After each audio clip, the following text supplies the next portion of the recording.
Masya Allah, ada orang bukan sahabat Nabi, maaf, tidak hidup bersama Nabi, bukan dengan Nabi, tidak di masjid Nabi, surga belum jelas, amalan masih berantakan, hisabnya masih menegangkan, sudah tahu salah, nggak mau belajar juga.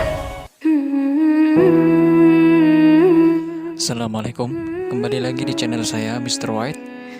Sebelum kita mulai videonya, jangan lupa untuk menekan tombol like, subscribe, dan share, dan jangan lupa untuk komen.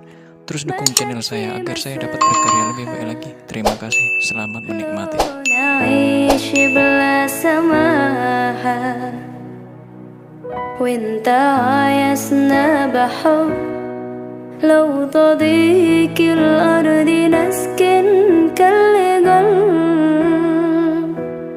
Nah, sekarang kita mau masuk ke inti bahasan kita.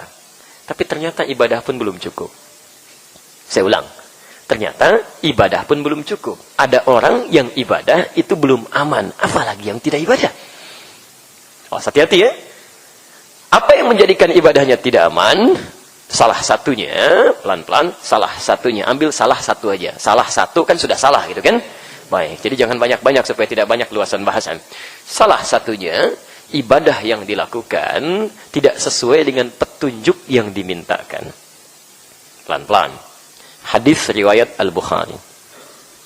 Nomor hadis 751, 757, di Sahih Muslim disebutkan pula dengan redaksi yang sama, nomor hadis 397. Bila ingin mencari babnya, cari babul musi fis shalah. Bab tentang orang yang bermasalah salatnya. Baik. Bima ma'na kita sampaikan ja'a rajulun ila Nabi sallallahu alaihi wasallam. Datanglah seorang lelaki kepada Nabi sallallahu alaihi wasallam.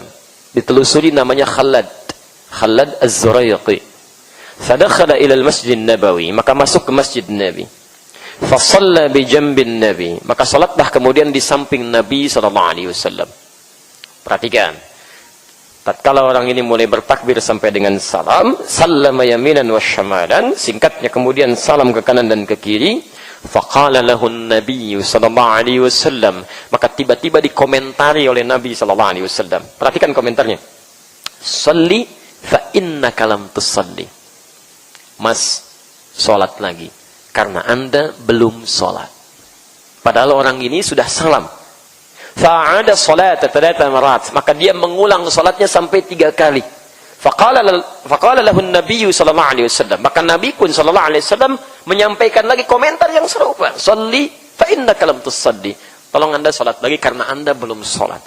Sampai dia berkata, "Ya Rasulullah, ma uhsinu ghairah." Ya Rasulullah, saya enggak bisa lebih baik lagi daripada yang ini. Alimni, tolong ajarkan saya. Bisa enggak Anda bayangkan? Ada sahabat Nabi, hidup di zaman Nabi, sholat di masjid Nabi, di samping Nabi, kata Nabi, tolong ulangi sholatnya. Sholat Anda belum benar. Masya Allah. Ada orang bukan sahabat Nabi, tidak hidup di zaman Nabi, tidak sholat di samping Nabi, dan bukan sholat di masjid Nabi, merasa aman dengan sholatnya. Dan yang ini ketika merasakan bahwa sholatnya bermasalah, dia minta katakan, "Ya Rasulullah, tolong ajarkan saya." Maka diajarkanlah oleh Nabi, "Idza qumta ila shalah asbighul wudhu." Kalau salatnya ingin bagus, begini caranya, sempurnakan wudu. Diajarkan. Famastaqbilul qiblah, menghadap ke arah kiblat. Dari takbir sampai salam. Sampai kita dengar kalimat sekarang yang populer itu, "Shallu kama raaitumuni shalli." Salatlah kalian persis seperti melihat saya salat. Kan Al-Bukhari nomor hadis 651. Sahabat ini yang dekat dengan Nabi, salat di masjid Nabi, di samping Nabi, mau belajar kepada Nabi. Masya Allah, ada orang bukan sahabat Nabi, maaf, tidak hidup bersama Nabi, bukan dengan Nabi, tidak di masjid Nabi, surga belum jelas, amalan masih berantakan, hisabnya masih menegangkan, sudah tahu salah, nggak mau belajar juga. Ustadznya sudah datang, suasananya enak, tempatnya luas, ada AC-nya, ada snacknya juga, Masya Allah, belum mau belajar juga. Anda masih diberikan apa lagi supaya mau belajar? Ah, ya, pelan-pelan. Bahkan Nabi pun belajar. Nabi belajar. Nabi itu dalam sepekannya 168 jam itu masih belajar dengan malaikat Jibril. Ya, Nabi Rasul jelas surganya belajar dengan Jibril. Beliau itu panglima, beliau itu presiden, beliau itu pemimpin. Masya Allah, Anda bukan panglima, bukan pemimpin, bukan Nabi, bukan Rasul, dikasih 168 jam, sesibuk apa sih? Sampai nggak bisa belajar. Dan Nabi keluarganya sejahtera, Masya Allah.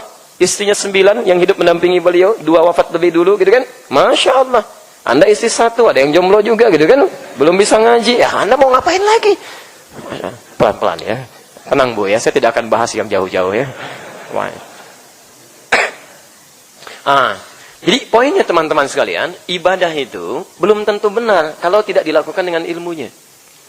Saya ulang ya, ambil garisnya. Ibadah itu belum tentu benar kalau tidak dilakukan dengan ilmunya. Dan disinilah kemudian muncul anjuran-anjuran. Bahkan ada yang dilangsungkan kepada Nabi. Bahkan kalimat pertama yang disampaikan pada Nabi, wahyu yang turun untuk kalimat belajar. Iqra, baca. Nabi aja baca. Pelajari dulu. Setelah diajari oleh malaikat Jibril, diberikan wahyu yang lengkap, baru kemudian turunlah Quran surah Al-Mudaththir, surah 74 itu. Yang menjadikan beliau mesti menyampaikan ilmunya, didakwahkan kepada umatnya. Ya. Tayyib, ya ayyuhal mudaththir, qum fa'anzir, wa rabbaka fakabbir, dan seterusnya ayat. Dari sinilah teman-teman sekalian, Nabi memberikan pesan kepada kita, tidak cukup kita beribadah saja, tapi harus disertai dengan ilmu yang benar. Bahkan, nilai belajar, itu di satu sisi disebutkan oleh Nabi akan sebanding dengan pelaksanaan ibadah yang kita kerjakan itu. Nilainya bisa sama. Nabi katakan, talabul ilmi fariidatun ala kulli muslim. Lihat kalimatnya. Mencari ilmu itu, belajar itu fariidah. Fardu. Fardu. Bahkan setara dengan hukum ibadahnya. Fardu. Tayyib. Kenapa disampaikan kalimat fardu di sini? Karena benarnya Anda belajar akan menentukan benarnya Anda ibadah. Jadi kalau Anda belajar cara sholat yang salah, maka sholat Anda pun akan salah. Senilai di situ. Karena itu nanti kita akan bahas ketika turun ayat-ayat Quran tentang belajar, itu Masya Allah. Ayatnya sangat ketat, disertakan keutamaan yang sangat tinggi, bahkan beberapa ayat nanti menyamakan belajar itu, Anda jangan kira datang ke sini untuk belajar, nilainya kecil. Tidak. Beberapa ayat menyerupakan itu semua dengan aktivitas jihad fi sabilillah. Fi sabilillah. Semoga Allah Subhanahu wa taala menjadikan kita termasuk dalam syahadah ya. Dan tidak cukup dengan amin tentunya. Kita harus berusaha dulu ya. Isi aktivitasnya, jangan cuma amin tapi aktivitasnya tidak ke situ gitu kan. Baik.